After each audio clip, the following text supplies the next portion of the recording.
Many have the misconception that if your business vehicle is not under your business name, then you cannot write anything off. Well, the truth is that as long as the vehicle is operating 50% or more in your business, then you can write it off.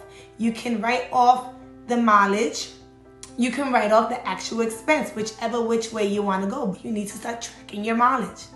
Another thing is that right now the government is giving the best incentive ever, which is if your vehicle is more than 6,000 pounds, you can write it fully off.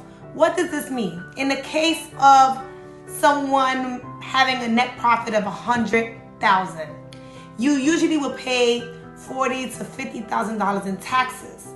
But if the vehicle that you're writing off at the end of the year costs, let's say, $80,000, $70,000, then that amount you have to pay in taxes, which would have been $40,000 or $50,000, becomes zero, which is one of the biggest plays that the big businesses use today.